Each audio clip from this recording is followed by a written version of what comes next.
Hi, all. Today I'm joined by a truly inspiring guest and mother who describes herself as Warrior Mum. Please give her a follow on Instagram. She has been navigating the colourful, complex, and deeply human journey of raising autistic twins alongside her neurotypical child. Along the way, she has faced challenges of balancing family dynamics, finding community, and breaking through stigma, all while holding on to her faith and resilience. She brings honesty about the struggles, from the weight of therapy costs to moments of feeling completely blue, but also powerful stories of perseverance, like championing swimming for her children despite the obstacles. Her perspective shines a light not only on parenting an autistic child, but on the importance of community, the role of a father's mental health, and the courage it takes to never give up. I am so honoured to welcome her here today to share her story, both the hardships and the hope, so we can better understand what it means to parent with strength, faith, and love. So, would you like to start with maybe your journey as a mother? Okay, after the diagnosis or generally as a mother when I had the twins. Wherever you feel comfortable, whatever feels like the right place to start for you today. Okay, that's perfect. I think I'll start with how it felt when I gave birth. Yeah. So with me, when I was trying to conceive, because I had a hard time conceiving, I just had one wish in my heart, and my mother, my sister, everybody knew I wanted twins. So I used to pray like, God, like whenever it is, just give me twins. And they were given. I was over the moon, of course, and they were very premature. They were full term, but they were really small. And after giving birth, I understood what baby blues are and what postpartum is, because I remember there was this day I told my mom, just please keep them away from me. And now I recall, I'm like, wow, this is actually true. Baby blues are very strong.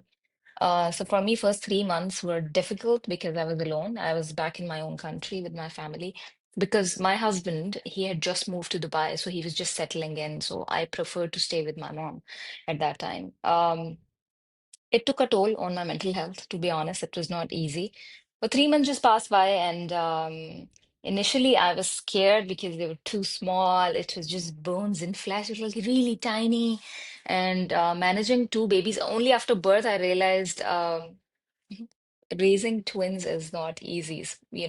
One is crying, the other is crying, one is sleeping, the other is not sleeping. So for me, motherhood started on a tough note because when I moved to Dubai, it was all me because back there I had family, I had mom. So when I came here, I was like, wow, this is going to be one hell of a ride. But I think within 1 month I settled in. I knew like I have to make bottles, I have to make two, I have to give them shower together. So the initial 2 years were beautiful because me and my husband we were really looking forward to have babies, and they were two. And weekends we are out with two babies. If they were really cute and chubby, and everybody used to come, and they looked identical. They were not identical, but they looked very identical. So everybody would come and say they're beautiful, and everything was just fine in the beginning for 2 years. But I think after 1.5 year, because I'm an aunt as well, I have nieces who were there. I was there in the house, so I knew how typical kids are, how they babble and the baby sounds and how they reach out to you. But with twins, things started to shake a bit in my heart. It was not here on my mouth because I didn't want to upset anybody. But after 1 year, I started noticing that they're missing their milestones, and they're not looking at us. They're not excited when daddy will come home. The doubt developed there, and from there, to be honest, no mother on this planet would think that my child has a problem. There is a doubt, there is a gut feeling, but it's a very motherly instinct that you want someone else to come and tell you that, yeah, there is a problem with your child, because it's a thing with motherhood. You want your child to be perfect. So, especially with your firstborn, then I was very close to my father.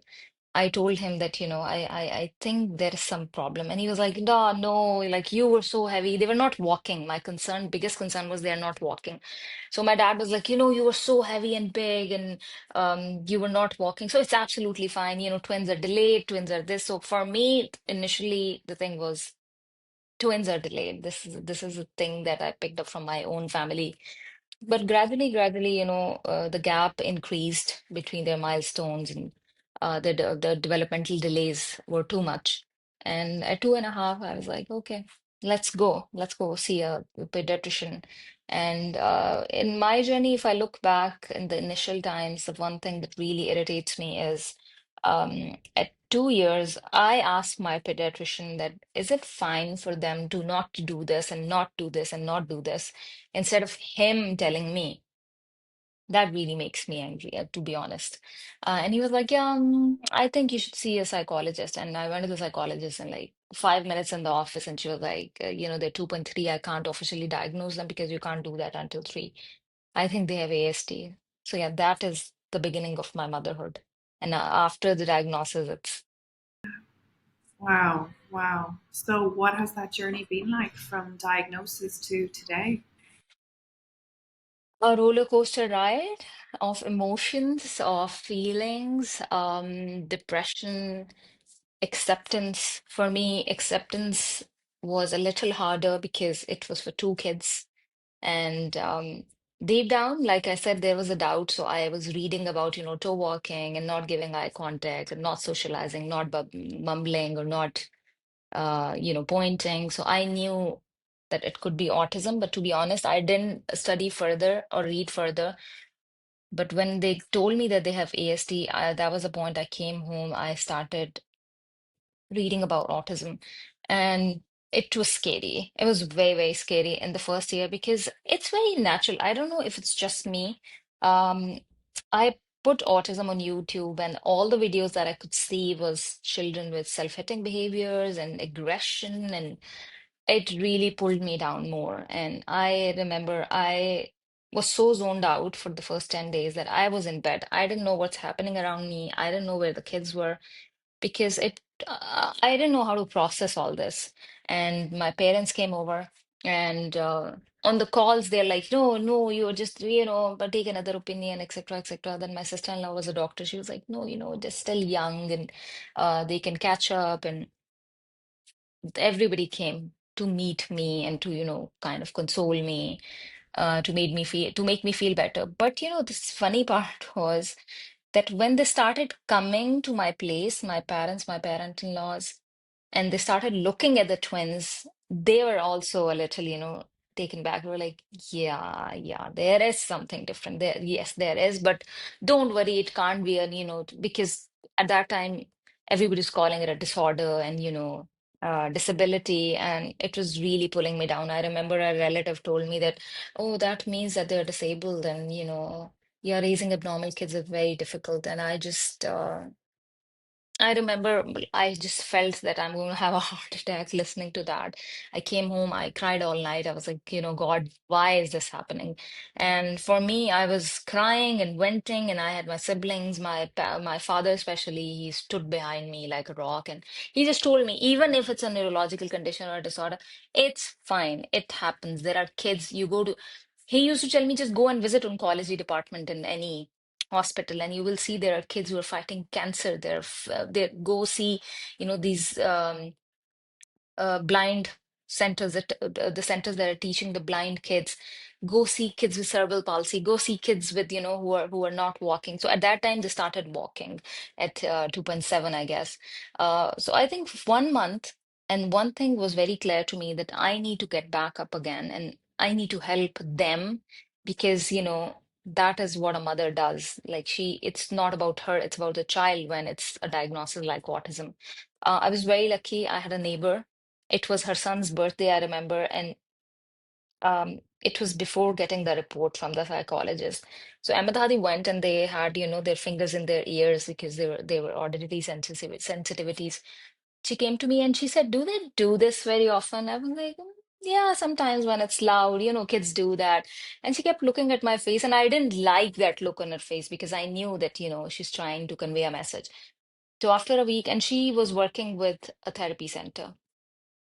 So after 1 week, I went to her place and I said, "Why did you say that?" She said, "Because I work with kids who are autistic, and they do this, clapping and spinning." So I could see that Ahmed Hadi were doing it, and I wanted to tell you, but it's a hard thing to say to anybody for the first time. So she took me. She was that angel who gave me that push that it's fine. So I was very, very lucky. And to be honest, when I look back now, I just thank God for all those people in the initial phase who just, kept me together.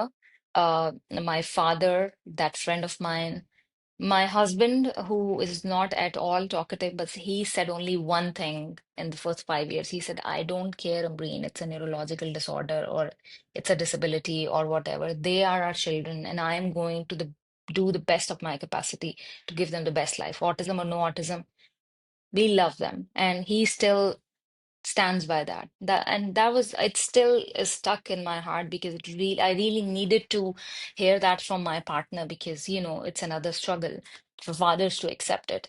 And that is how we started. I From center to center, because initially I did not know what is ABA. I did not know what is a BCBA, and what is sensory integration and sensory processing. And it took a lot of time. And I remember Meera Ramani, she's still there here in Dubai. She gave me this book. Her center was the first one that I went to, and it was by Kathleen Morris. I guess it's called Let Me Hear Your Voice. It's this big. I was so paranoid in the beginning. They used to be in therapy, and I finished that book while sitting in that center in 1 week. And it also gave me strength because it's a beautiful book written by a mom who gets diagnosis with two children, and she works with them, and it's a whole journey in a book. And that was the book that gave me strength that it's I can do it, like I'm lucky. And then I'm a very strong believer of my faith as well. I started praying, and I was like, okay, if it's God, this is your will that they have to be autistic, I accept it. I mean, let autism be my third child. Just show me the pathway, take me to the right people because I am confused. And I was very, very lucky again. I was not happy with again, the gut feeling comes in with that particular center. I was not, my heart continuously kept pushing me that you need to get out of here, and I did. And then I went to Dr. Nick, who is right now the director of Dubai Autism Center, Dr. Nicholas. I remember my first sitting with him, and Ahmed was flopping on the floor, and I'm telling him, "Ahmed, get up, get up." And he went down and he whispered, "Get up." And Ahmed is like, "Hi." And I was like, wow, like it was his first word. And I knew that this is the person and this is the place because I could see the connect. And we stay at that time, he was working in the Dubai Healthcare City with a particular center. And I took them there. There was a BCBA Hong. Um, Bless him. We were in the most difficult phase of behaviors. Ahmed was, both of them were obsessed with auto doors. If a door will close, I'll melt down for the next 2 hours. And they worked on that behavior, Dr. Nick and Dr. Hong, for 2 weeks, and the behavior vanished. And that strengthened my belief in the right ABA from the right people. I'll explain later as well why I'm saying that, because so that is where I started believing in ABA, that okay, if it's given in the right way, it does work. So we stayed with that center and with Dr. Nick for I think 3 years. And after 3 years, they were five, and I got a surprise that I'm pregnant. And I was crying. I was all over the place. And I was like, called my mom. I was like, what is going to happen now? I don't want it. And I remember it was Ramadan. And my husband came home. I was crying. And he said this one thing to me. And that is where I took the decision that I want this baby. He said, according to our faith, this month is blessed. So maybe he is the result of all these years that have we have dealt with the twins patiently. Maybe Allah, God is trying to, provide that silver lining to us. Maybe that this baby is that silver lining. And that is what changed my tears to smile. And I was like, okay, let's do it. But the constant fear in my heart was there, like, what if, he's on the spectrum as well. Initially, I didn't know the gender. When I got to know that's a boy, I got even more scared because, genetic things are more um, common in boys. And I remember the sonographer, he was like, it's a boy. And I was like, what? Oh my God. And I was crying. And he was like, you should be happy. I was like, no, I wanted a girl. And I was really obsessed with having a girl. Anyway, the pregnancy moved by. I was taking them to centers, to swimming while being this pregnant. And I remember in the 8th month of my pregnancy, they were not toilet trained. And it was my biggest fear to have 3 babies in diapers. And I sat down with my husband and I said, I want to toilet train them. And he was like, are you out of your bloody head? Your mind? Are you crazy? You have such a big tummy. How will you do that? I said, I don't know, but I want to do it before the baby comes. And 2 months, uh, there were accidents, there were meltdowns, my meltdowns. I'm not talking about the twins. I'm crying, I'm everywhere. And like, oh my God. But I had this chair, musical toys, blah, blah, blah, everything. The toilet was like an OT room. And I used to sit with them because they had this issue of severe constipation, which is still there. So, I used to hold their hands and my feet used to get swollen. But I was like determined that I will do it. And touch wood, they were trained in 2 months, both of them. And I was so happy. I think it was the biggest achievement in those 6 years, because toilet training is one of the biggest worries with these kids, especially if they're nonverbal. And there was not much speech. There were behaviors, and deep down, I was also scared that, oh, what if they hit the baby or they throw the baby? And, because you can't predict how they are going to take this. Then the baby was born. I was really worried because I was alone here. And I really want to mention the name of American hospital here. American hospital, like, treated me like a queen. I gave birth, Dr. Braithwaite, bless her. She knew how upset I was. Bride, my youngest one, was born. And so, I remember my husband brought him to me, and everybody around me knows I was very, very close to my father. So Bride was a mini version of my father. It was like somebody squeezed him, and it. My husband said, "Here, it's a mini version of your dad." And I was so happy. I called my father right after. I was like, he looks exactly like you. And after Riot, for the first year, I observed him like a hawk. Like, is he looking at it? Is he scanning things? Is he smiling? Is he doing this? Is he blah, blah, blah? I was worried for the first 1 year. But what was the beautiful part? Ahmed, Hadi, both of them, they managed so beautifully around the baby. I remember Hadi, for the first time when they came to me in the hospital, Hadi was interested in hugging me because Hadi is really close to me. Ahmed came and he looked in the crib and he's like, baby. And he still, fast forward 6.5 years, he still called Riot the same way, baby. The connection, I could see their bond right there. And he was smiling, and he really, like, when I came home, then in the first 6 months, 3 months, I'd say, Ahmed will just go and sniff his fingers. And when babies are moving slowly, and like he used to look at him like this, like it really interested him. Like, what is this little thing that moves? And then when Raid was 9 months, like mentioned earlier, he actually turned out to be that silver lining. Bless him. He was so interactive. He still is. I mean, he made us enjoy all those things that we missed with the twins. When the first time he said mama, when he walked, when he crawled, when he picked up his first fry and he ate, when he picked up his carrot, when he was I was like, oh my, me and my husband, oh my goodness, he said mama. Like, we were so happy. It was because I had not felt all this in my first pregnancy. It was, in the first year, it was work, work, work, like manage him, manage him, manage him.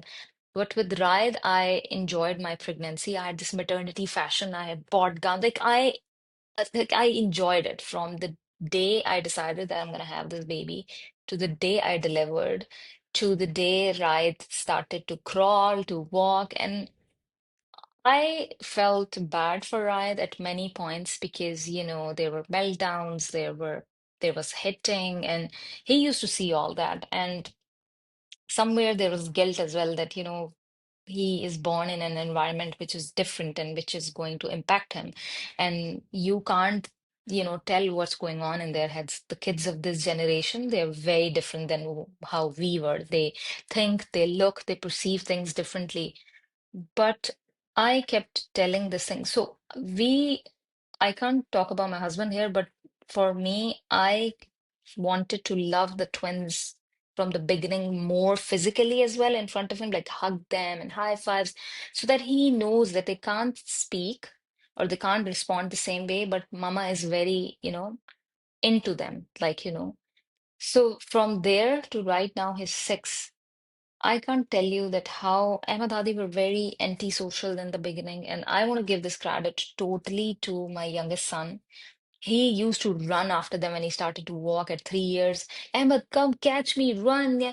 I kept telling him, initially, he used to tell me that, they don't listen, they don't speak. And I told him that no, they listen. It's just that they will respond differently. So now, then he used to run and chase them. And initially, they were very reluctant and they were like, they'll push him away. But he didn't give up. And I am so proud of him. To be honest, it makes me really emotional because a child that's born in a house that's so different with not one but two siblings who are struggling with so many things. And he is a very, very sensitive child. I remember when I took him for the first interview in his school, and there was a psychological assessment that they did, and the teacher came out and she was like, Breen, it touched my heart so much. I want to know what, because of in the beginning, of course, the school didn't know what's the situation. She was like, we assess the children in different ways. So we gave him toys, and there were three more kids who were like crying, and you know how the foundation assessments are or interviews are. She was like, he kept looking at them and then he had four toys and he gave one to each of them. And then he said, do you want to play? She was like, that's very sweet because kids are very scared and in the first time they're meeting strangers. And then I told her that he's a brother to two special siblings and she had tears and she was like, it's you have raised him the right way, I can see. So he was very sensitive. And now at this point he's 6.5, and he'll just proudly go outside and people will ask him, oh my goodness, your brother's doing this, in parks when they go together. And he'll be like, yeah, he's autistic, he's different, he does things like that, it's absolutely fine, don't scream around him, otherwise he's going to punch you. So I like how he looks at it. And um sometimes I'm the bad cop in the house, Sometimes I'm like, Rahani, why did you do that? And put this down. And, obviously, it's not all, roses and smiles. There are days that are tough. He will come to me and he'll pat me on the back and he'll be like, Mama, it's okay. You don't need to yell at him. You know it. He doesn't like it. It's fine. I'll calm him down. Do you want a pillow? Do you want to rest? And, my eyes well up and I'm like, somewhere I did something right. But again, now I'm in a phase where he goes out, he has friends, and those friends question him as well. Um, you can't come to my birthday with your brothers, and because they are, kids are kids. I don't blame kids. The kids at 6 and 7, they're very young. So I'm trying to train him now in that area because I didn't push his buttons too much in the beginning. I want to take this journey very slowly with him so that he understands all this on his own pace. And he's a very, like I said, he's a very sensitive child. So the other day I was praying and he said, why do you do this when you're praying? I said, I thank God and I just ask for things to him and all. And he's so smart. He said to me, so God can do anything? I was like, yeah, I think so. And he was like, then why God can't fix their autism? And I looked back to him and why he can't make them talk. I want my brothers to talk, Mama. Can you ask God that? And I just looked at him and I got really emotional inside, but I held myself strong and I was like, why don't you come and sit with me and let's pray together? And and now he does it. If I'm praying, he'll come and he'll sit with me and he'll close his eyes. So it's really it's really, as a mother, it's very beautiful and it's very difficult as well to look at the situation because he's my only neurotypical child. And I know socially it's going to get tough for him as well. And but again, I'm a mother. I'll try to do my best. And with Ahmed Hadi, it's been like this. It's been a roller coaster. Right now, I was just I have a blue mark here, and my husband was asking me, "What is this?" I said, "It's a love bite from Ahmed. He wanted to tell me he loves me, so he just bit me." I was doing something and just came like, "Yay." So I said, "It's okay." So life is different. Life is difficult. You can't sugarcoat it. I've been, social media. I was just reading this post by a mother yesterday, and she was like, "Stop fantasizing and stop glorifying autism. It's very difficult." And I don't like influencers come out and tell that, "Oh, life is beautiful. Life sucks and it's difficult." Um, I really wanted to reply to her, but I didn't because this is a school of thought that I want to change through my advocacy that yes, life is not easy, it's very difficult, and um, but what can you do about it? Can you throw your children off the balcony? Can you undo their autism? What's the best way to live? It is to accept it, to to love them unconditionally. Autism is not there to define your love. And I think when you have an autistic child or any special child, the kind of love that you have for that child is it's there are no words to explain it because it's parenting forever. It's it's parenting on eggshells. It's not easy, but you need to see me. Maybe, I need to send you a clip of my cameras. I hug them and I kiss them and they're big. I can't fix them in my lap now because I only know one thing that no one else is going to do it. They're growing up, physically they're big now. People are like a little this around them if they're stimming or if they're clapping. I want to give them that feeling that you're loved regardless of howsoever you are. And just yesterday, I was telling my mother, I talk to my mother every day. So I was just telling her, Mom, they have this, that particular smell that you get from babies, that fragrance that babies have, like you want to eat them, like so cute. I still feel it with them, Adhadi. I still get that fragrance from them when I hug them. And you know why? Because these children, what people don't understand, regardless of how old they get, the innocence, their purity, it's just like a newborn because they don't know how to cheat, they don't know how to, every crazy thing that we do as neurotypicals. They're pure, they're innocent, and you can just make it out if you look at them.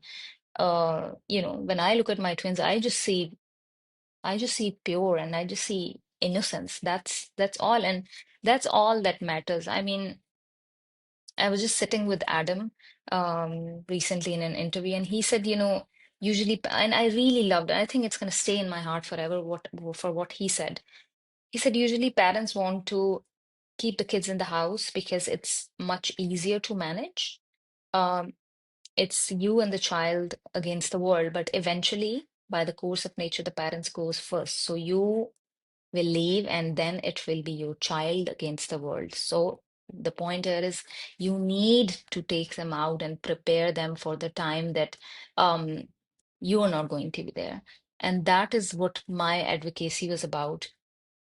And I started my advocacy 4 years back when I lost my father. Like I said, I was very, very close to my father. His death was very sudden. I think I'll never be able to recover from it. Um, it just told me one thing. I felt that the universe is trying to tell me that nothing is permanent, and this life, it's not permanent. And my father dying in COVID all of a sudden and me not being able to even attend the funeral, it was such a strong message for me that this life it's very fragile. It's not forever, and you need to enjoy every moment of it. And when I look back now as Ambreen, as a daughter, there is no moment of joy, no moment of sorrow that I did not share with my father. He was like my best friend. So I want that tomorrow, if I am not there, because death is the biggest reality of this life. I just want that when Raid looks back or Ahmed Hadi, they look back, they have this, they don't see that their house was full of autism.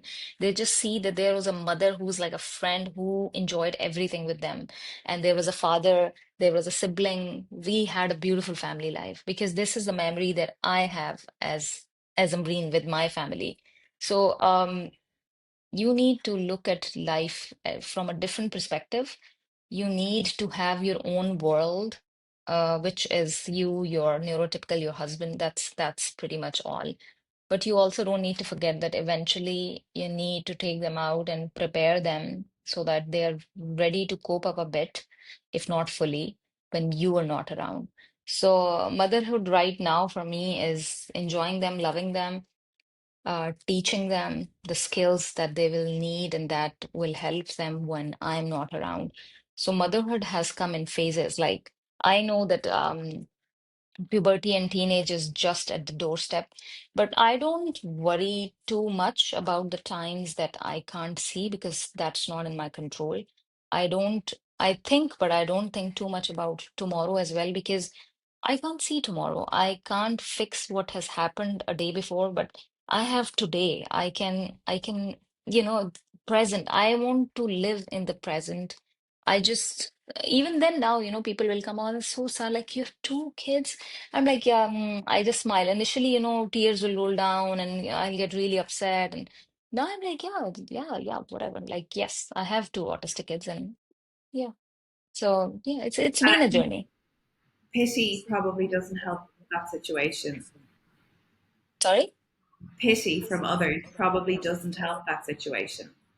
I don't know why people have pity or sympathy. I don't know what do they get out of it, and what do they think that how is it going to help a parent when you say, oh, like, it must be so difficult. And a lot of times I get this question from my friends as well who have typical kids. It's like, how do you want us to respond to you when you are going through, a difficult phase or your child is having a meltdown or he's hitting himself? What do you want us to do? And I just tell them nothing. If you can't do anything or help me, or the difficult situation is too difficult for you to see, just pass a smile and leave. That's all. And do not just go to any parent and tell them, oh my goodness, like so sad. Like, initially, even in Dubai, I have people come and they'll be like, oh, I'm so sorry. And I just look at them like this now, like, oh, sorry for what? Like, I just don't understand the school of thought. We're talking about inclusion, we're talking about, such big terms, but I still feel that it's just you say acceptance, but you don't actually mean it when you just can't accept them the way they are. I mean, this is Ahmed and Hadi, and they are autistic. Full stop. So for me, I believe in taking these kids out because I have this firm um, belief that you cannot expect from the normal, typical world to understand these kids until they see them being themselves out in public. For that, our community, the special parents community, you need to go out. You take them to malls, take them to play areas, and um, uh, you need to grow your skin thick because um, the only thing that I know is that. Um, People are going to stare, they are going to look at you, they are going to look at your kids, they are going to roll their eyes. Some of them will, whisper, oh my goodness, did you see that? For that, you need to, grow your skin thick because people, because, the only thing is that different is not easy to digest. And uh, I have had a lot of stares. Initially, they used to hurt me, but now I'm like, oh yeah, okay, fine. If you want to enjoy the show, why not? But I have also heard from families that, oh my God, the people were staring, so we left the restaurant. We did the. I don't do that. If my child is not hurting anybody, if my child is just happy and he's happy stimming and he's clapping, be it. I mean, if you want to leave, you can leave. So you need to have this confidence that like, why not? Why do we cage them in the houses and then expect them to behave when you take them out once in a while? And um, so this is what we did, me and my husband. We take them everywhere. I mean, everywhere. And it's not always easy. It gets really, really difficult since I have two. So if one is having a meltdown, the other will stay quiet, keep observing him. When the first one will, settle down, the other one will get triggered. I'm like, ah, sometimes we both are like, oh my goodness. And usually, So I don't work because it's a lot to manage in the house as well. So I have a beautiful house help. I call her house fairy. She has been with me. Bless her, because these people, if they stay with you, regardless of your condition, it's sweet of them. So, she knows as well. I've trained her, if somebody is doing this, you can just tell them that they have autism, and she knows everything about it. So me and her, we are like, we are going out every day and we're taking them. And I have been everywhere in the UAE. I have traveled with them internationally as well. Um, and it was not easy from the start, but it's just that I am a firm believer of exposure. Expose them gradually, slowly, and they will get used to of it, because caging them in the house, saying that, oh my goodness, what is going to happen and how the world is going to look at them. The world is going to look at them. And I wanted to send this message out loud to everybody through my page, through my writings, through my, wherever I speak, that the world is going to look and stare at things and people who are different. It's absolutely fine. Keep yourself, put yourself in their shoes, and you're going to do the same. So you need to be really, strong at that. I'm going to take my child out if he's 11 years and he's stimming and he's clapping and, he's sniffing you, or it is different. It's not the regular normal that you see in malls. And people are going to look once like, because they look absolutely fine. And that is the thing with invisible conditions and disabilities, that they're not easy to understand. So people who blame the neurotypical world for being, this and that, I have a different sort of point of view there as well. I'm a very big believer and supporter of sunflower lanyards, because you need to make things easy for the typical world to understand as well, because autism is complex. I mean, my children, they look absolutely beautiful. They're tall, beautiful boys. And imagine you're walking in a mall and a big boy comes and he tries to sniff your hair. You will freak out. And maybe you'll push him as well, because, oh my goodness, what the hell are you doing? It's a natural instinct. You were saying in the so you were saying in neurotypical worlds, like how can they know what they don't know? Yeah, Um, yeah. and I suppose I do think you're absolutely correct there. How can you know what you don't know? But when you see something you don't understand, I do feel it's your responsibility to learn, to understand.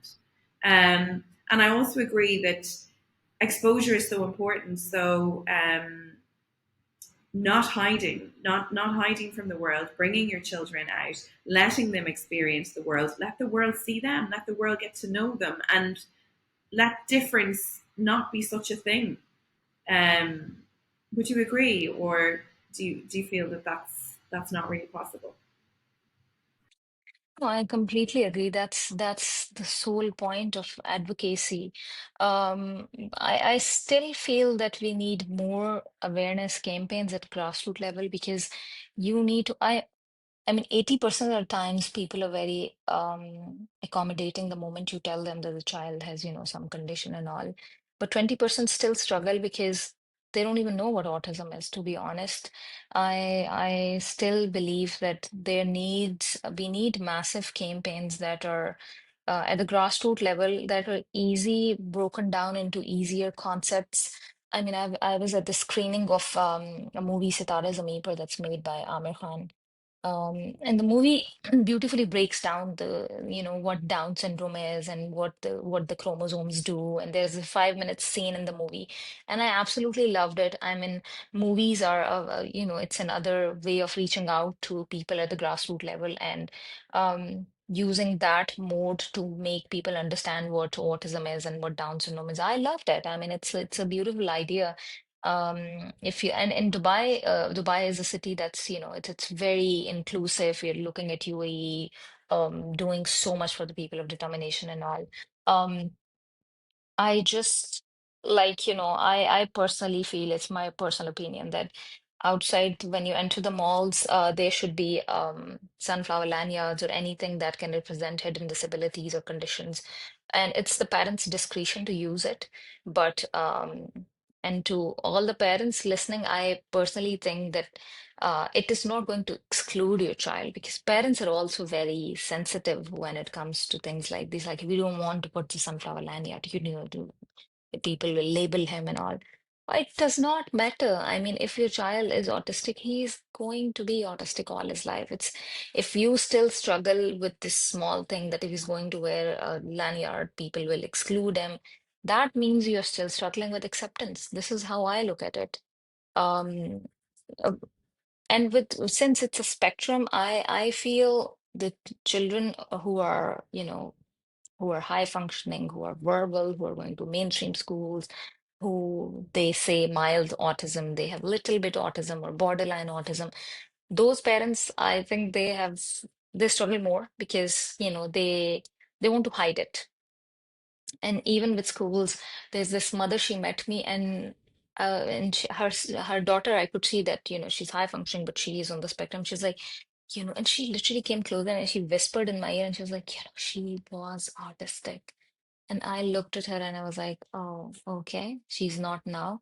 She's like, no, no, no, not now. We don't tell this to anybody.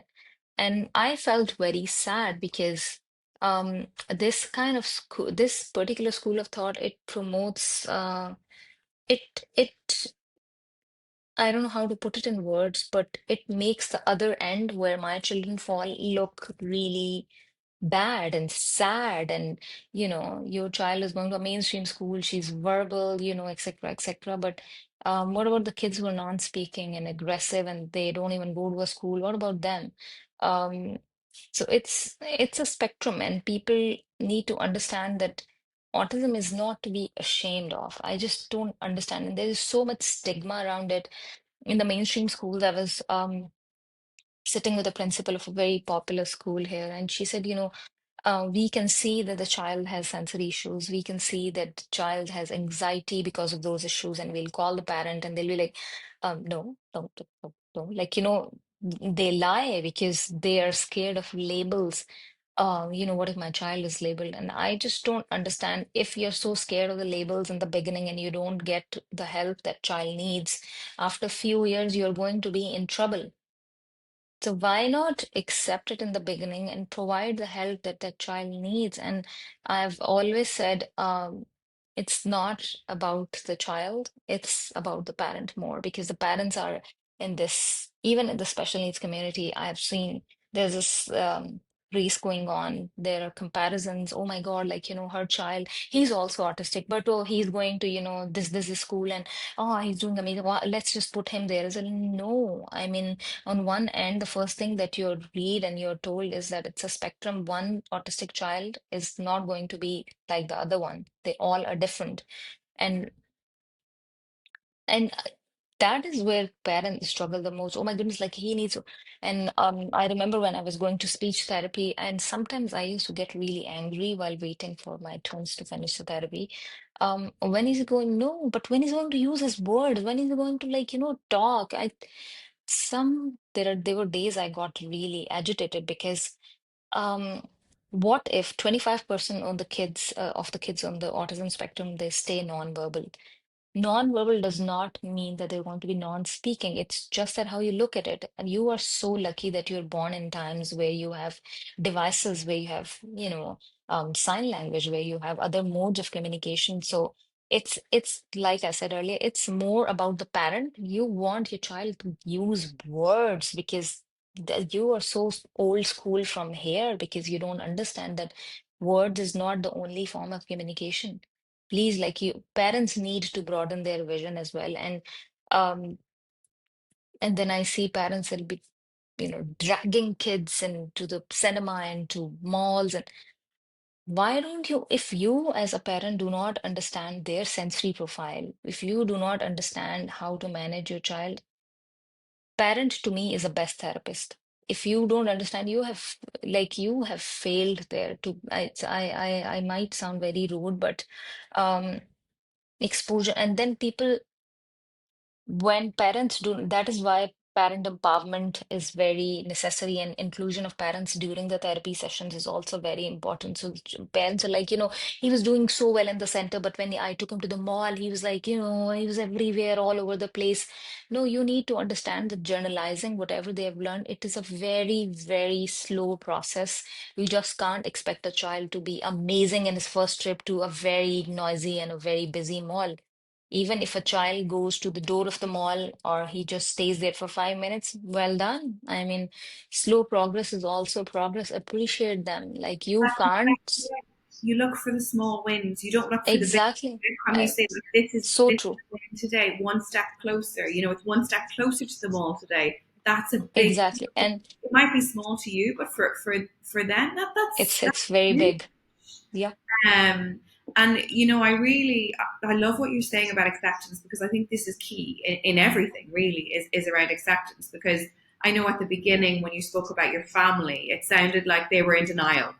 You Yeah. know, and that doesn't help anyone. It's a part of grievance, because obviously it is a grief of a life we thought we would have, Yep. of what that would look like. So there is a grievance process, but when you're the one in it, the quickest you can get to acceptance, the quickest you Yeah. can get on a better journey of not expecting your child to be something that they're not, and Yeah. not limiting them, because that I just think is amazing what you're doing. There's no limitations. I can toilet train them. Why couldn't I? I can bring them to the mall. Why can't I? The only thing that's stopping us is the judgment of others. And as soon as we let go of that and say they don't matter, all that matters is our little person and preparing them for the world ahead, then the rest, it's not easy, but you understand why. You understand why you're doing what you're doing, and that present moment, that present day, is one day closer to when I'm not here and I can't help them. They can do it themselves.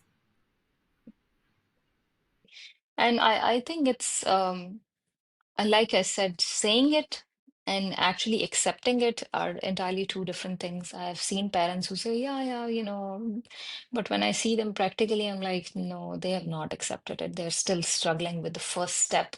So it's a journey that you need to take baby steps, one step at a time, and stop looking around in it.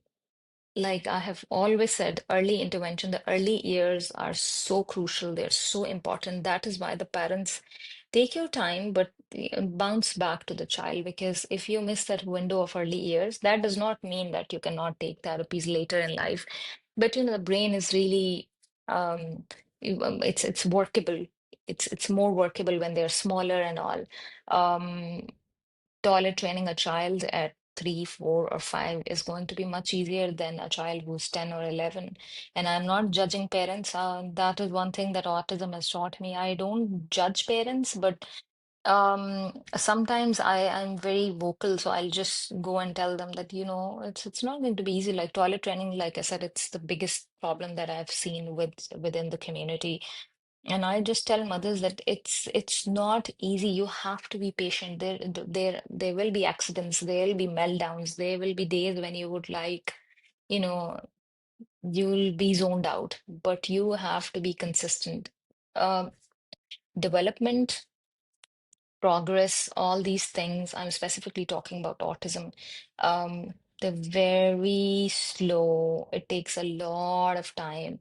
For me, for one of my twins, one of my sons, to say open, I think he took 11 months.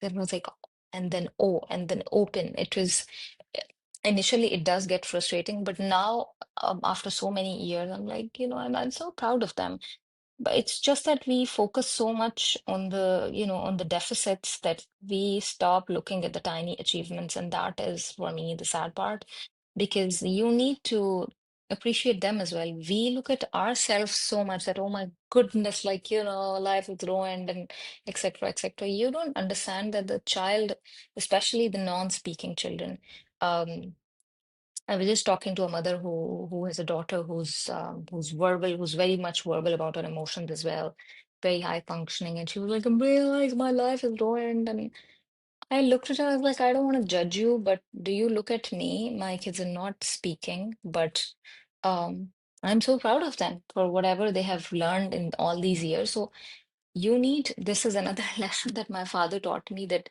to move ahead, you need to look down instead of looking up. That is going to bring gratitude to you. And whenever your heart is full of gratitude, you move smoothly in life. And that is one lesson that, it stays with me every day of my life, that look down, have gratitude. So you need to look at what they have done, what they have achieved. Maybe washing hands for a child who has a very high sensory profile is putting his hand in lava, like literally, it's so difficult. So if he's taking time and eventually doing it, like go nuts and celebrate it. I mean, you need to celebrate these kids and show them that, like, their little achievements, they matter to you because they're not dumb or they're not stupid. They understand. They understand love, they understand affection. Um, Even when I am crying sometimes, if it's a meltdown like humans, I completely believe in taking it out instead of keeping it in. So, they will come and they'll keep looking at my face, and I look at them like they understand emotions. It's just that they understand it in a different way. So, as a parent, you need to take this thing, this pressure that, okay, I will be a little more understanding because I have an edge here.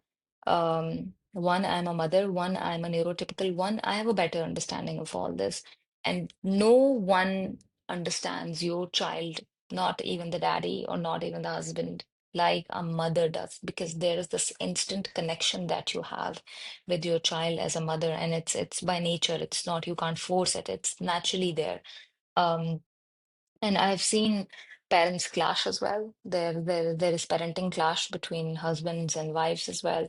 And most of the times, I personally know cases where the father's left and saying that we didn't sign up for this, and it's more pressure on the mother. I know this mom, she lives in Dubai, and um so, you when you meet your tribe, there are so many stories and you learn from them. There's this mom, I met her in the swimming pool when I was taking my twins initially. And so, when the kids are swimming, you just sit down and talk to each other. And she was like, I'm a single mom. When he was 4, my husband left me, telling me that, he didn't sign up for this. And she said, I stayed back here in Dubai because I didn't want to go back to my country. I raised him alone. I survived in charities. This country, it helped me, and et cetera, et cetera. And what she said next, I still recall it, and it makes me really emotional. She said, Ambreen, he has a behavior of hitting. So she said, when he hits me now and he punches me, and it really, I'm old, it hurts me, and um, my tears will come out and I'll cry, just wondering that he doesn't understand that what I have been through, what life I've had. I could have left him as well or abandoned him, but I didn't because I'm a mother. And she said, but I am not, even then, Alhamdulillah, even then, thank God, I'm proud of him. And she inspired me so much. And she said, I don't want to show off to this world. I didn't do it for anyone. I did it for my son. I don't care. It doesn't matter that, he doesn't understand. Yes, it hurts. It does hurt that, he doesn't understand, but I'm a mother. I don't have any other option. And that lady is still here. I still see her around on events, and her story is so inspiring. And um, I don't think you can get inspiration from anyone else other than your own tribe, other than the people who are on the same journey. I was very lucky. One more time, I'll say that I was very lucky that I met people who were doing amazing, regardless of how difficult life was for them. I met people like Gulshan Kavrana, who's also a mentor of Abdullah Luthri. I don't know if the black and white doodle artist. Um, she said in the beginning, I was looking for community and there was no community because her daughter is like 28 years old. So imagine 28 years back, what was it? She said, a friend of mine told me, if you don't have a community, why don't you build one? And then she built it, and she has a very big community. And the people in her community, the parents, they have adults with certain conditions, and it's always so beautiful. I go to her events, I go to her, coffee mornings, her play dates, and it's so beautiful. The parents are like, the kid is like not a kid anymore, and 28 years, 35 years, 40, 50, and they have stories to tell. It's amazing for me to sit down with them and listen to them because it gives me strength, and their smiles, their shining faces, they just make me believe that it's going to be okay. If they have survived with a child who was on a wheelchair with 3 conditions and autism and a physical disability as well, if they can make it, ah, yeah, I can make it too. Like it's going to be okay. So when you give this affirmation to yourself that it's going to be okay. I mean, nobody is sugarcoating it. Like people say, don't fantasize and glorify autism. My only answer is, then how do you live life? Then what do you want to do? Cry every day? Then, oh my goodness, like, oh, what will happen now? Do that, do that too, but bounce back as well because this is your new normal. Your normal is redefined once you get the diagnosis. Your normal is very different from the rest of the world. And the quicker you accept it, the easier it is going to be for you to move forward with a beautiful child that you have. He doesn't know, but you know. So, And that aspect of, have them days where you cry, show yourself compassion. You need that sometimes. And then, but this is the situation I live. So today's another day. So it's feel them feelings, yep, but know yep. that it is the situation, because I have a thing about obviously hope, as in where you're in a beautiful tribe there and you look at the future for your sons and what other people have made, that's possible. But hope that the situation will change from what it is. It's never going to. It's there. Like, look at the conditions a decade back and look at them now. It's a lot better. There's a lot of controversy, like, for example, going on right now on what President Trump said, and he specifically mentioned this medicine, and yeah, we don't want to fix it. Autism is a neurotype. Again, I'd say look down and look at the positives. I am very glad that autism has gotten that highlight that it would have this would have been there like few years back, but I mean, I'm really glad that someone is talking about it, and um, it's just that like I'm a student. I was a student of international relations, so there's this theory that we studied, and I really can see it in applicable in the society right now. Sometimes when something is happening, it might not benefit you, but it will benefit your coming generations. So it might not bend all this discussion, this debate, this research that's going on. It might not help my children, but yeah, look at the positive side. It should give you hope that in the coming years, for the coming generations, it will be helpful, and they might come up with more, clarity on this and um more help, more. I don't know if if you should say it because um there's this mom, she said, so if you were she said to me, if you were given a choice, if God comes to you and gives you a choice that, okay, do you want an autistic child or do you want a normal child, what will you say? I said, like, it's not even a question. Like in the beginning I said, I was looking at the symptoms and I knew that it's a condition that my children have, they're autistic. I said, obviously everybody's going to pick up the normal child. Everyone, every human, it's human psychology. You don't want to put your hands into things that is difficult. But the whole point is, if it's given to you and you were not given a choice, what is the next step? What are you going to do? Cry about why you were not given that choice of choosing the normal child, or you accept this child that's been given to you and you move forward.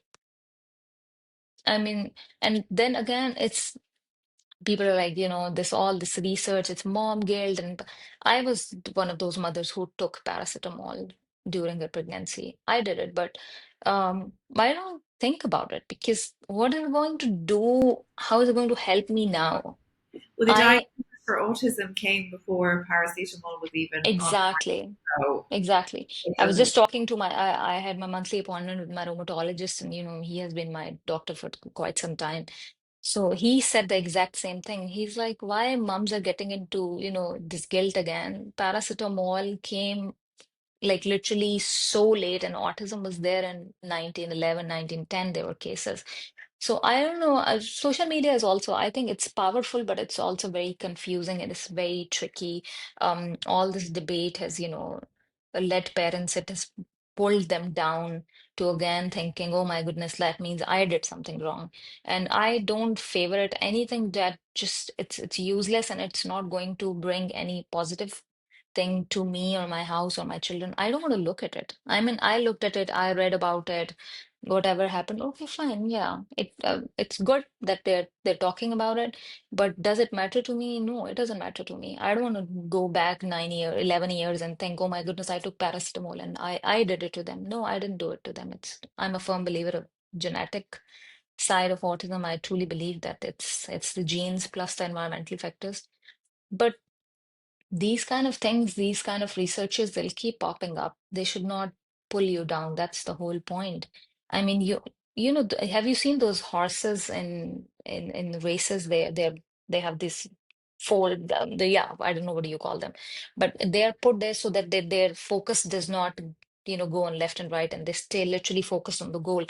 That is how you should be as like an for an autism parent. That is how specific your goal should be. Instead of looking, oh my goodness, oh my God, like don't do that to yourself, because it's just going to disturb your mental peace. And um, special parents already struggle with mental health a lot. They say it or not, it's a very hot topic. And um, I'm a very firm believer of mental health as well. You need to focus on your health as well. And these kind of things, they are going to bother you so much. And the end result is basically nothing. People will come to you and tell you, oh my God, you took paracetamol. Like, especially in my culture from where I come. Yeah, three, four people actually called me and told me, oh, from the family that, oh, you took paracetamol. That's so sad. I was like, yeah, that's so sad. Done. Not helpful. And I think, mentioning mental health is so important in all of this because one, no one can know the journey unless they've been through it. And I sit here today and I say what I say. I don't know my daughter's neurotype. I know she's hitting her developmental milestone. I don't know that journey, that pain, and I know that is a grievance and that is going to take time. But the message you're sending out around acceptance is, and not to look back, because what's behind you is behind you. It's never going to change. It's just keep looking forward, one step at a time, one day at a time. It's really, really valuable, so thank you. And I suppose surrounding that, mental health, I know you mentioned earlier blues has entered your life from time to time. Would you feel comfortable talking about that? And I struggled with baby blues. As a first-time mom, raising two newborns was very, very difficult. I didn't think it will be. I struggled, but at that time I was very lucky because like I said, I had my family around me, so I could talk. And I think the plus on my side was I don't. I don't keep it inside. I just take it out. I talk. I believe in bringing it on the table and talking about it, venting. Um, and with autism in the beginning, it was difficult. It was not easy. There were days where I used to sit down and I used to pray that, oh God, like I hope this life is not long. And I used to think about death as well. Like it's going to solve all the problems. And when once you're dead, you're gone. I have thought about those lines. It was not as easy as it sounds now when I'm far ahead in this journey.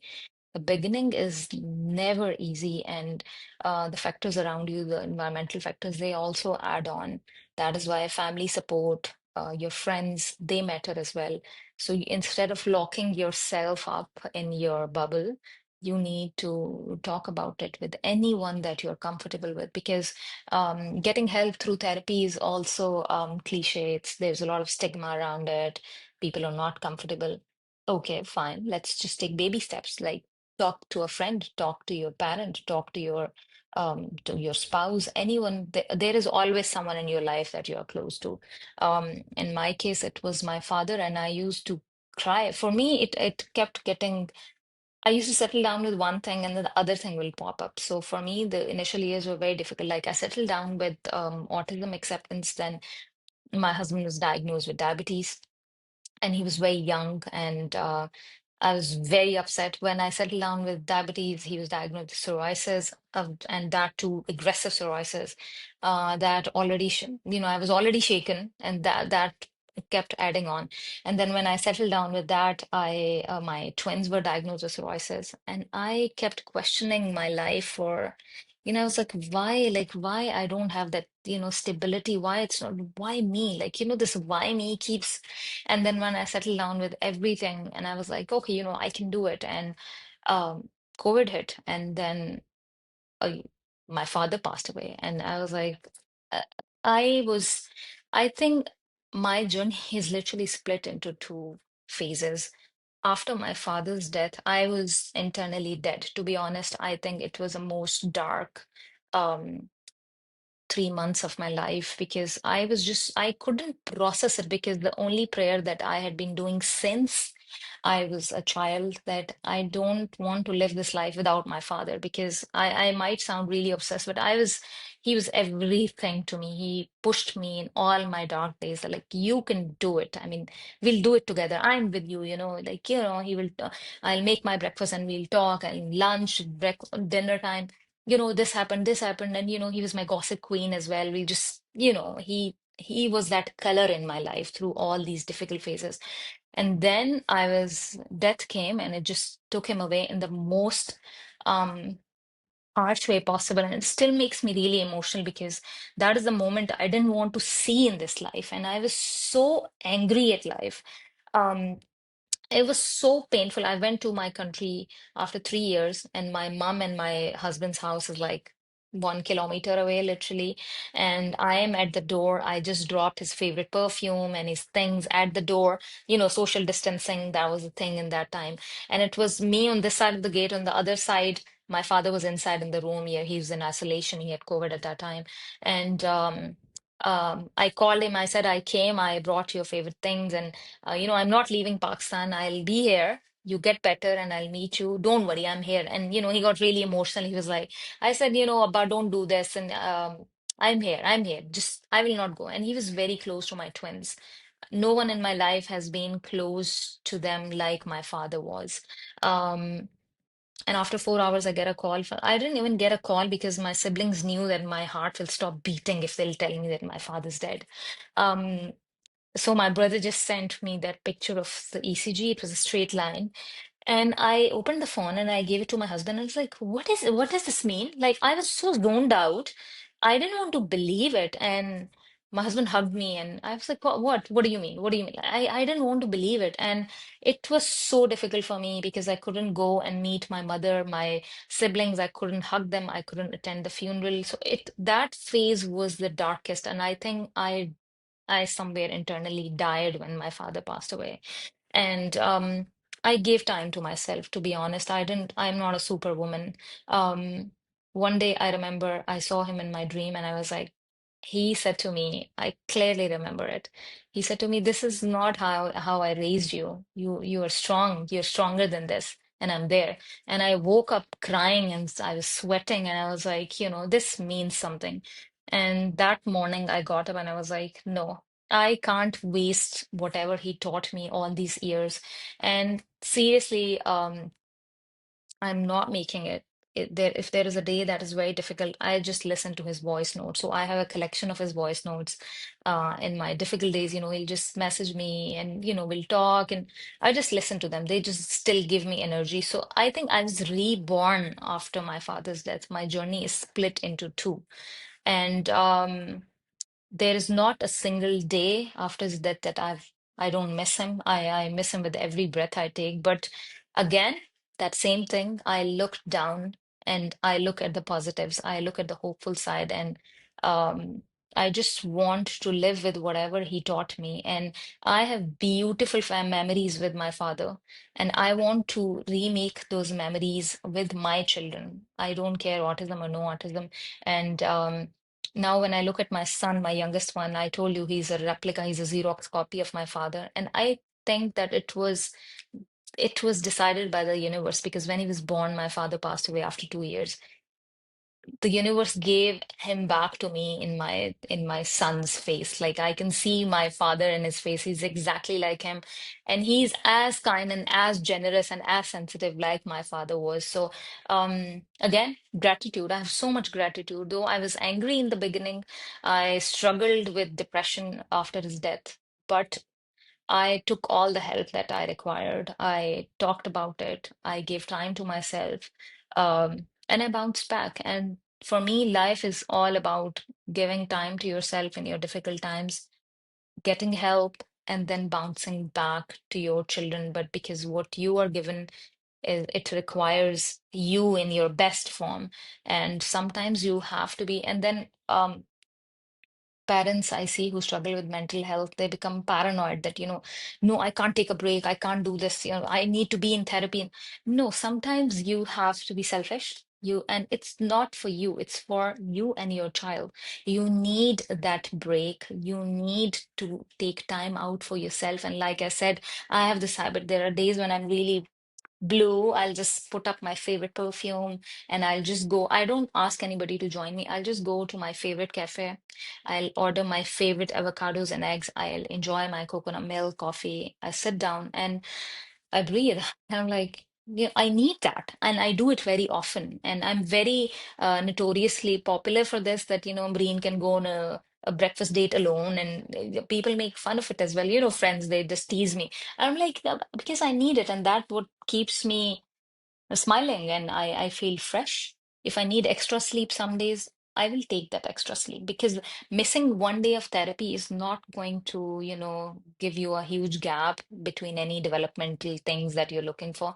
If you need that break, please take that break because if you don't take these breaks for yourself, you pay a very heavy price in the end because a happy, peaceful parent raises a happy child. So, this is important for your own emotional and physical regulation.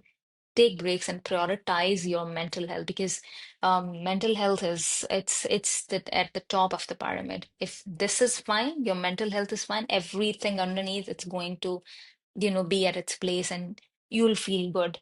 I might sound very bookish, but I have done it. I am a practical example living here. There are days when I'm feeling very, very blue. I just got diagnosed with an autoimmune disease myself, and again, like I said, I settle down with one thing, some other thing will pop up. And I was so angry. I was like, why? Like, that's in January, 1st January, I got the diagnosis. So 2025 was a difficult year.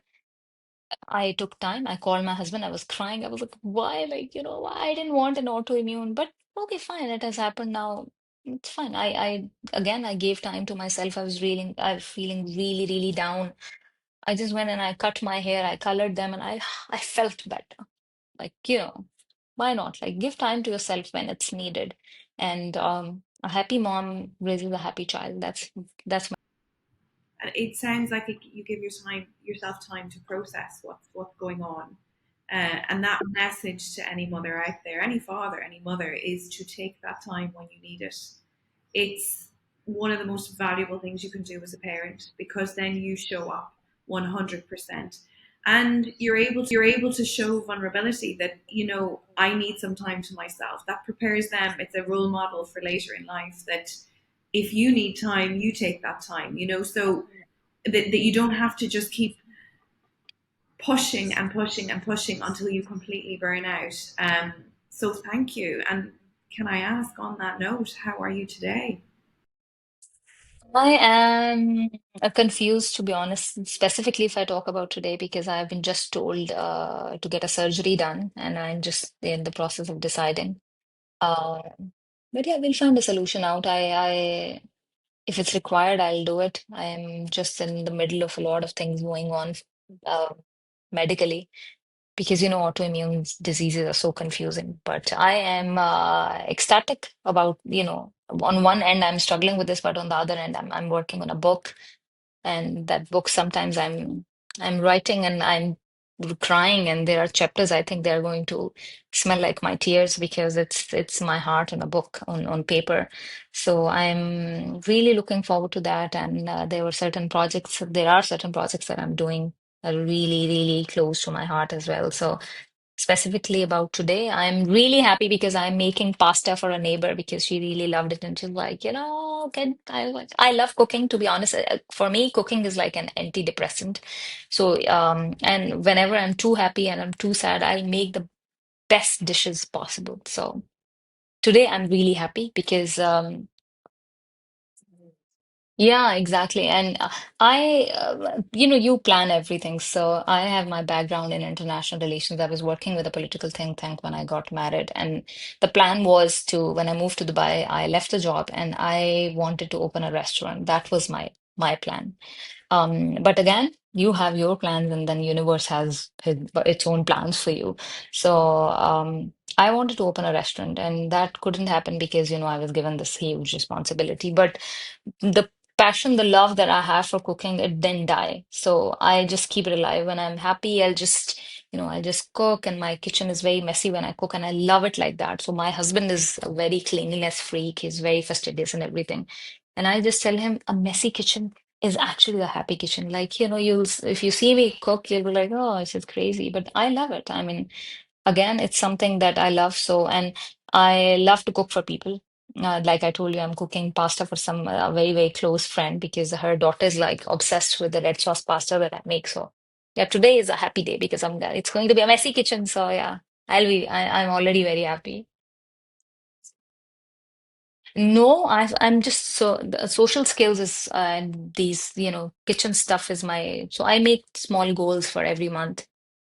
For this month, I am trying to teach them to make their own. They like their fruit smoothie with Greek yogurt. So now what I do is, since it's two, so to everybody listening who thinks it's so difficult with one child on the autism spectrum, well, I have two. So, you should calm your nerves down. Um, so what I do is now for this month, I want to teach them how to make their own smoothie.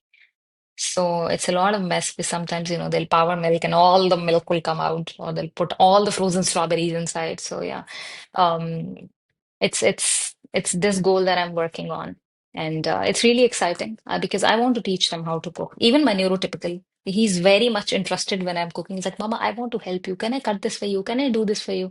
And my husband is not, and like he doesn't even know how to fry an egg. But I tell him that we're my neurotypical as like I am going to teach him cooking because seriously I find this really attractive in men when they know how to cook. That's my husband. My Oh, husband is you're excellent. lucky.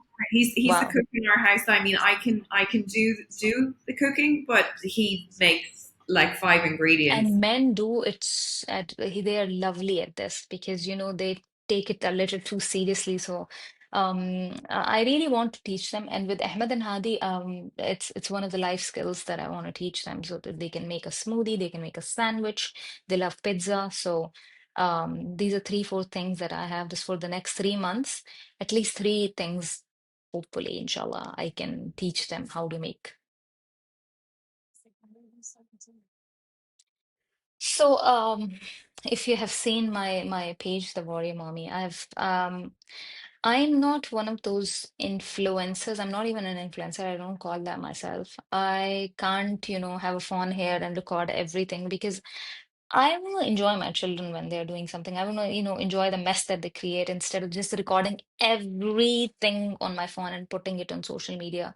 I got this message from a mother 2 months back that you don't even understand what self-injurious behaviors are because your kids are so fine. And I was it hit me, and but I remained very calm. I replied to her after 2 days that the life that you see on my Instagram is literally 10%. I mean, like I was showing you, I've got a love bite from Ahmed. So it's a lot of self-hitting, it's a lot of behavior. But the purpose of making the Warrior Mommy was showing again, the hopeful, the positive side of autism. I don't want people to come on my page and, see me posting Ahmed hitting himself and bleeding. No, I don't want that because it's not even comfortable for me. I think there should be boundaries as a social media person on mothers as well. It's not compulsory that you put every A to Z thing of the day of your children on the social media because social media is also very tricky and you have to be like really careful. So me, yes, I share my journey, but not all of it, and I don't want to do it all. To be honest, some things are personal. They are mine. Those moments are mine and theirs, and I just want to keep it to myself. Absolutely. And, I think you share what's possible. You show what's possible, that what might be seem like the impossible to some people, especially in the early stages, that this is possible. And I think that's so important. And as a mother, I'm terrible with taking my phone out to take videos or pictures. Mhm. I'm there, and in the day and age we're in to be doing this personal brand, but that's not really me. I'm just in the moment having fun, and afterwards I'll think, oh, I probably should have taken a photo or a video, but I'm with my family or I'm with my friends, and Traveling, I took them for the first time. I took a longer flight and I was very scared to be honest. I took them to Malaysia in summers. And my husband was like, why don't you make a vlog out of it and you record everything? I said, I will take pictures, but don't just push me to, record every minute of it. I want to enjoy it. It's the first time we are taking them so far. And it was amazing. It was beautiful. I'm so, so proud of them. They were so cool. But I enjoyed those 10 days. I mean, I took pictures, obviously, but I was not paranoid to record everything on the phone.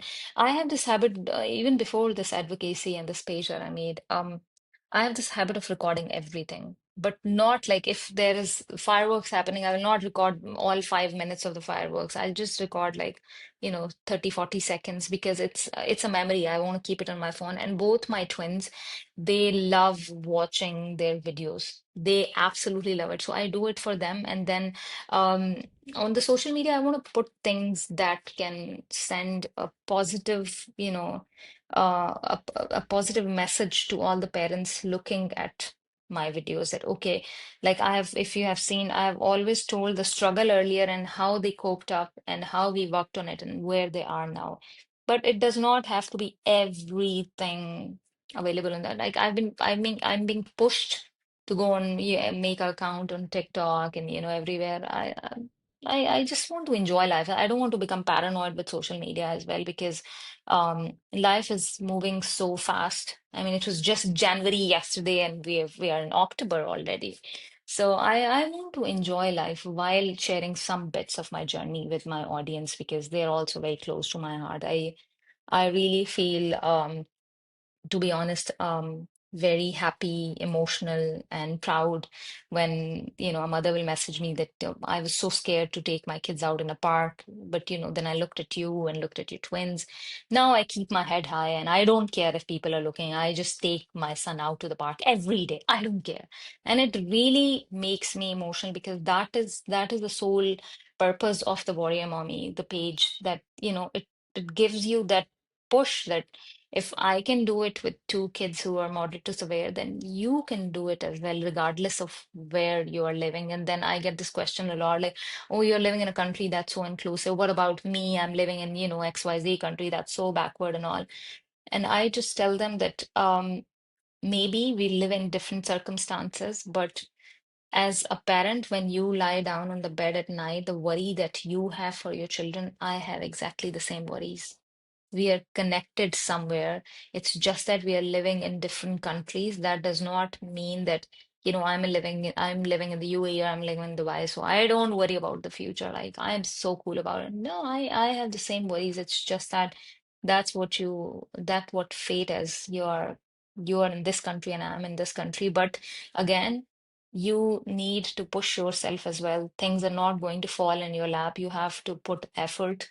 You have to, as a parent, I think when I started advocacy, my husband said only one thing to me, and he said, why do you want to do it? Like, you have autism in the house, and then you want to do something else, do some lifestyle blogging or makeup blogging, like do something different. And I just said to him that I feel as an autism parent, I have been given this responsibility on my shoulders by the universe to do my part to make the society a little more accepting towards kids that we are blessed with and to all the kids like them. It's the least I can do, and why not? I mean, it's not costing me much. So yeah, let's do it. I mean, when I wanted to have a public platform where parents can come and share their stories and struggles and where I can, through which I can help parents, the new parents especially.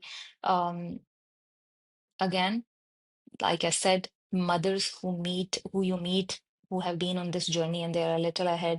Gulshan Kavrana, who's like my mentor as well, her thing that if you don't have a community, you create one. So I couldn't find a platform. So I created my own platform. I created the page and then I started my own podcast as well. I was like, why not? I mean, let's do it. You make your place yourself and you have to put in effort. And like they say, the change that you want to see outside in the world, you need to make efforts for that as well. So this is another message from the Warrior Mommies page that come out and talk about it. Advocacy, the community minorities, special needs community is obviously a minority in general. So when you collectively raise your voice, it's a lot louder and it has a bigger impact. Absolutely, absolutely. You want that big tribe to keep growing and to be with you. And I think your voice is a really encouraging one and one that you would want to be a part of. It sounds like there's so much support there. There.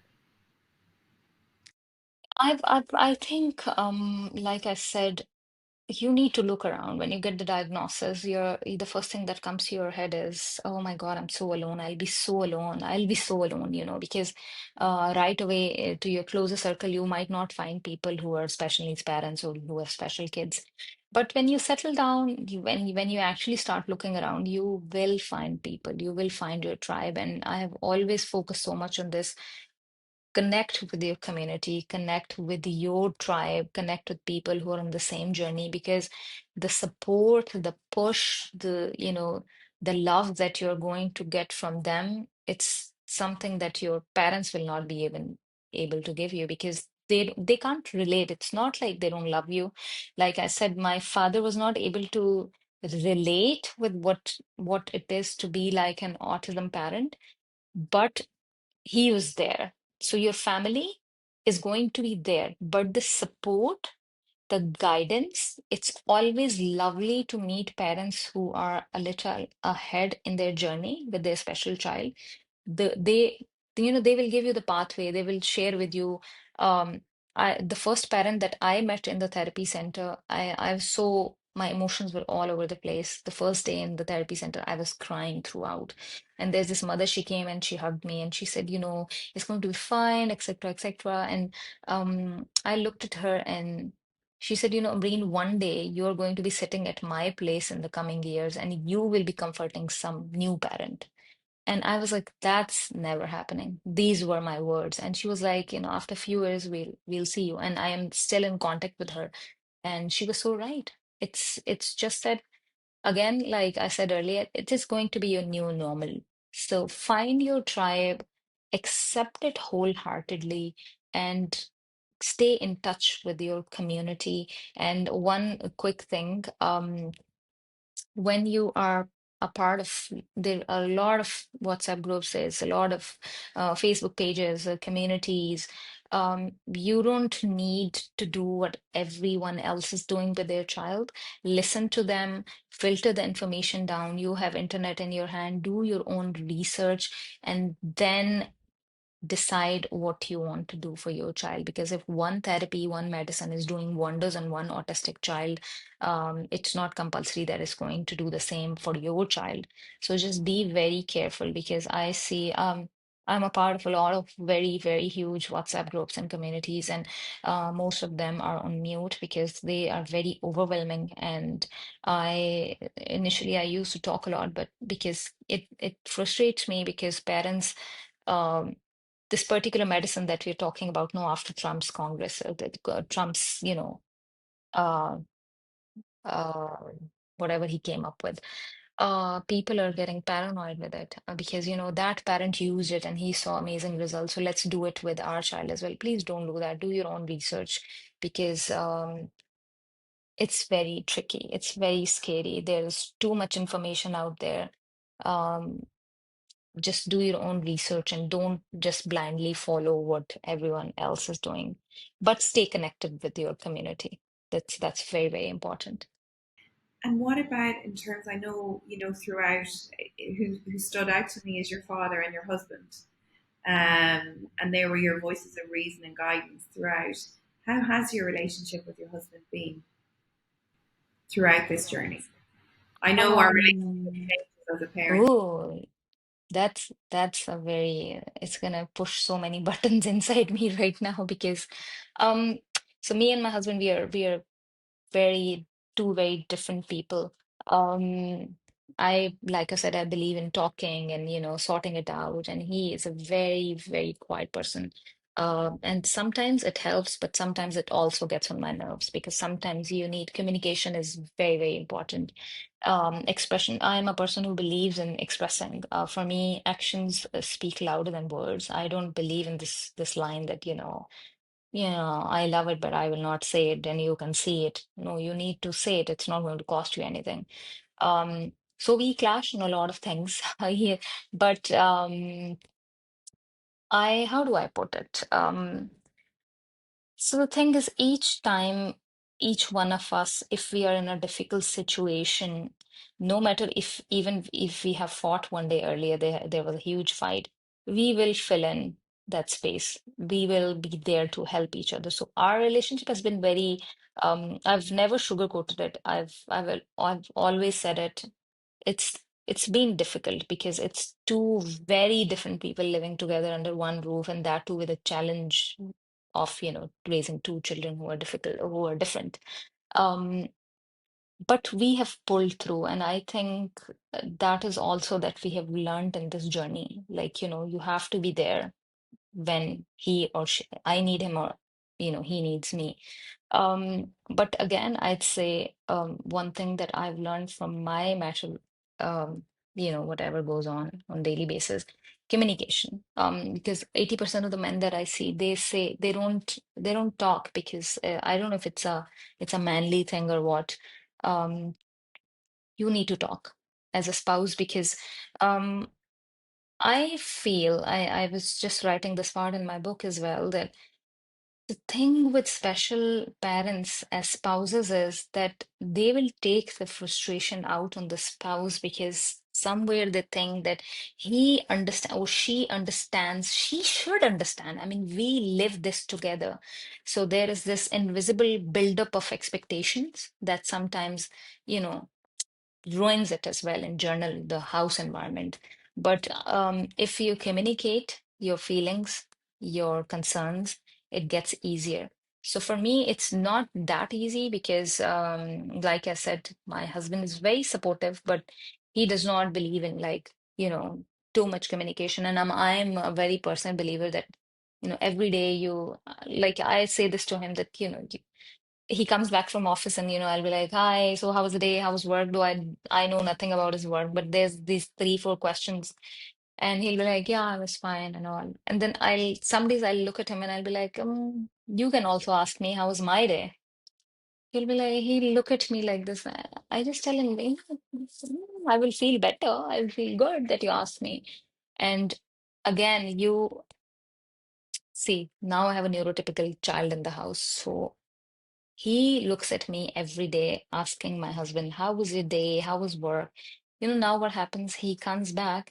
Before I ask him, Ryan, my youngest one, he will go and ask him, hello, Papa, how was your day? How was work? How was office? Though he knows nothing like me, what is he doing or anything.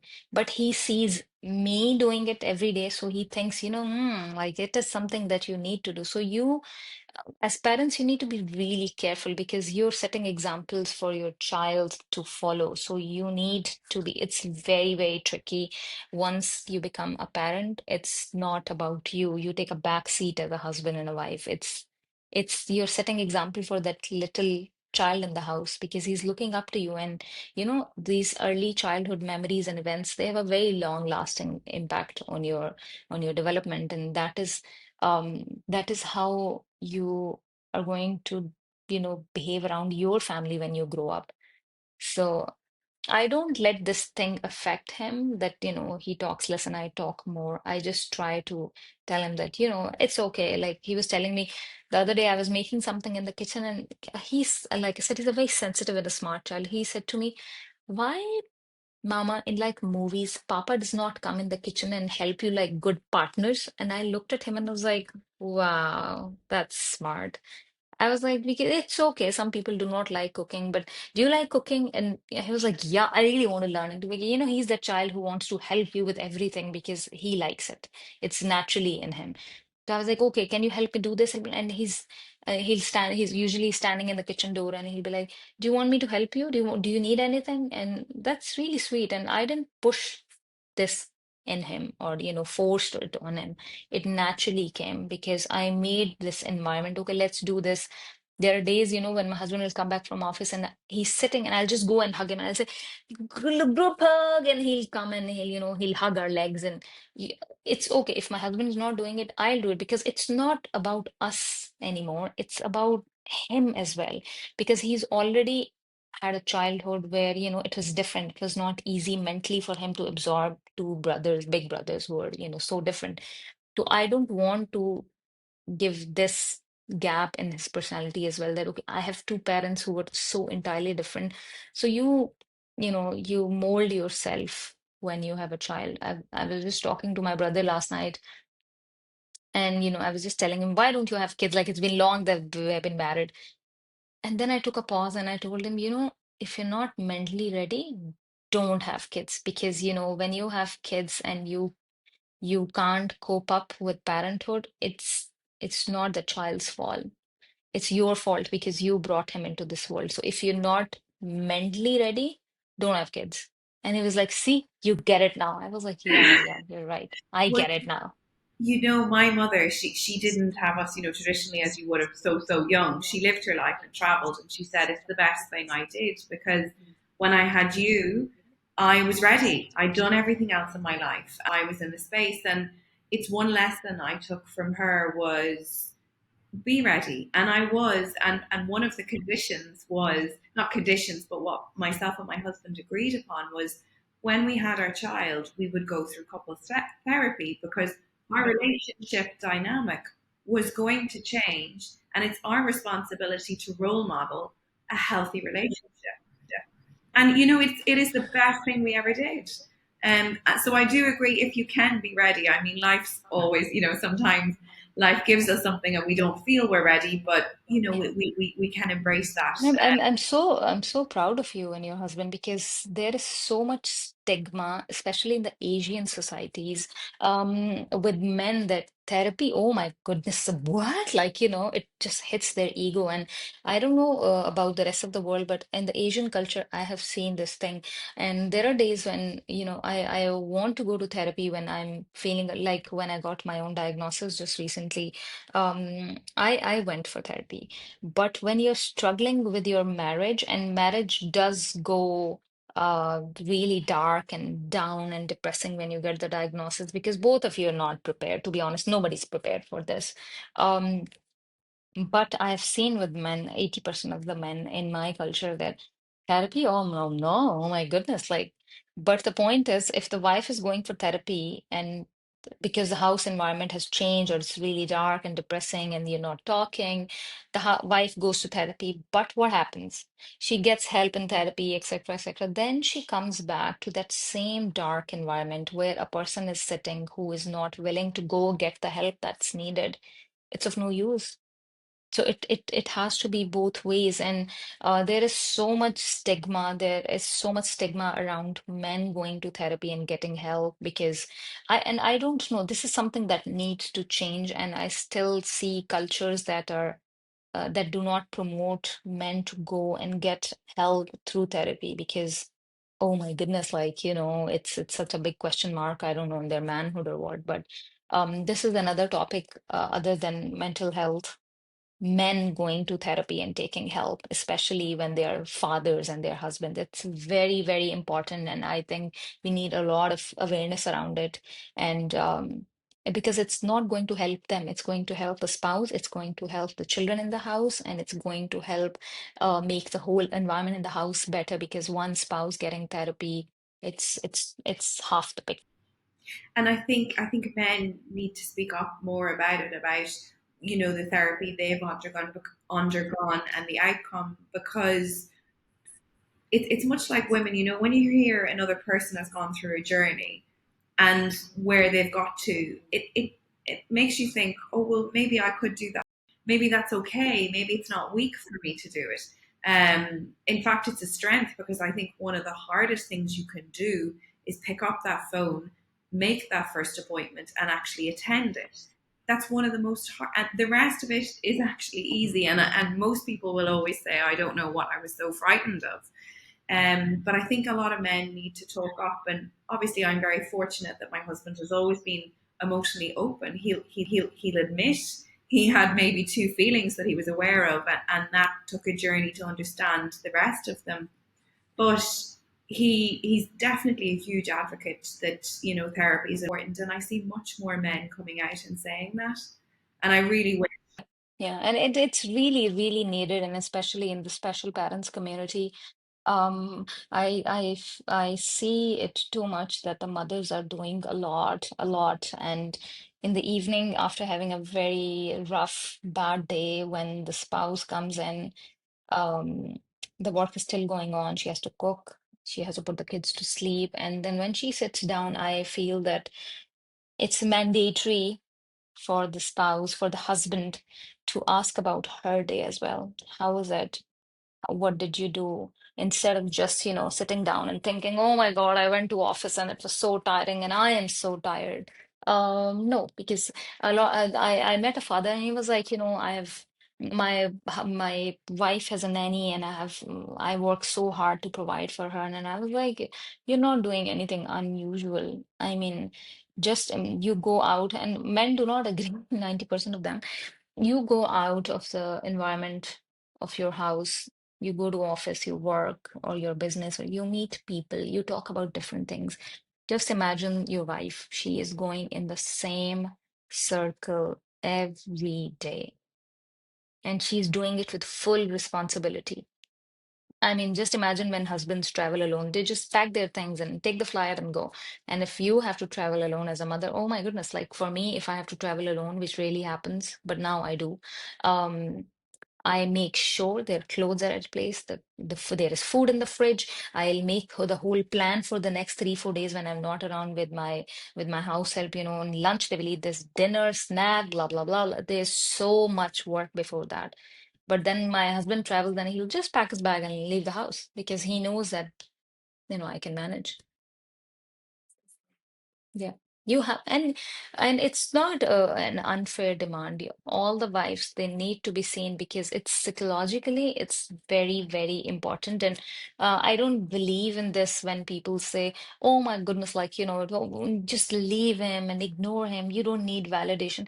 No, no, it's not. Stop promoting this thing. It's very, very harmful for your marriage because when you are, marriage is commitment.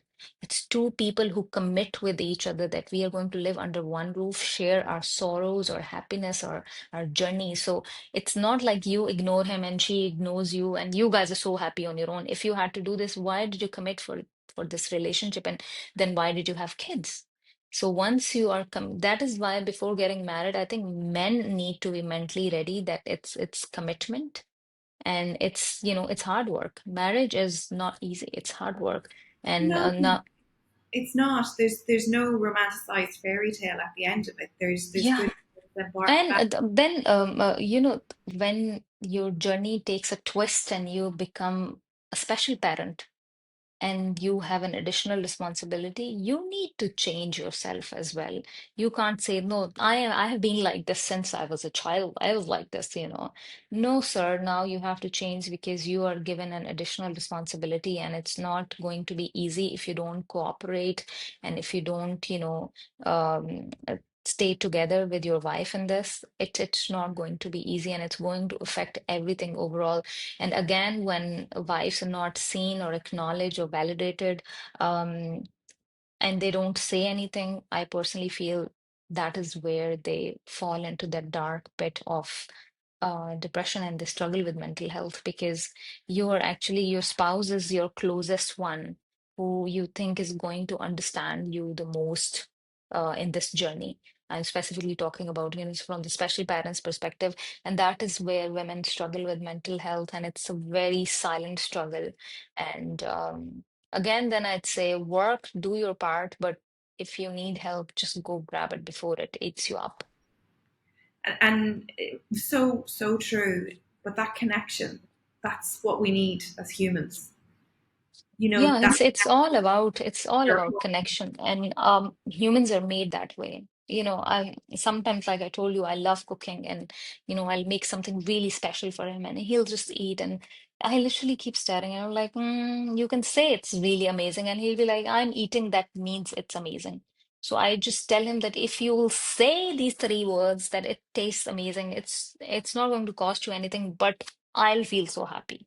And it's not like, and I tell him that I know it's amazing because I know that I'm a very good cook. I don't let it get over me that, if he doesn't tell me it's good, it's not good. I am out of that phase now. But it's just that the importance of words and expressing love instead of just assuming that, if I'm eating, that means, oh, it's good. No, you can say, oh, it's amazing. Then again, it's how you're brought up. I was brought up by a family where, my father will tell my mother, oh my goodness, this is so awesome. Like, you should make it very often. I saw all this all my childhood and I thought, wow, this is how, spouses are. Like, my parents were like so close to each other, so smitten, so in love. I have seen them through thick and thin. So I had this impression of marriage in my head that was beautiful. And my husband's a very, very sweet person. Otherwise, he's a very gentleman, but he was raised in a very different way. So when two different brought ups come together, it's very tricky. You have to be very, very careful at every step. And then you have to be more careful when you become a parent. And then even more careful when you become a special parent, because then every dynamic it changes because you become each other's soul universe. I don't think anyone will understand my journey, my worries, my emotions, my financial stresses, the way my husband does, and vice versa. So, you are each other's mini universe, and it really matters that you are well connected. Yeah, yeah. It really is so important. So it's a journey and an ongoing one in a Yeah. relationship. Yes. Yes. You still have that to navigate in the midst of everything. Yes, and even then, it's such a marriage is such a beautiful thing. No matter how much I argue or we differ on parenting, each night before I sleep, I just pray to God that, I want us, me and my husband both to live healthy because I want to raise my children with him in good health. So it's a beautiful relationship, and you fight, you argue, it's a part of it, but it's just that again, like I said, when you need each other, are you there? Yeah, yeah. That's all that matters. In the real moments that you're needed, Yeah, and yeah, that you're able to ask and show that vulnerability. That you're in that exactly. safe space where you can Yeah, show it. yes, true. When tonight, I have to say, if we argue, when you kind of step away from it, I often say to myself, if he wasn't here tomorrow, would this matter? Like, really, what we're fighting, would it matter? Or would I relive that moment? And I think when you look at life that way, you can just let go. You can identify maybe that was to do with something else, and it's just you're the target because you're my safe space or whatever it is in that moment.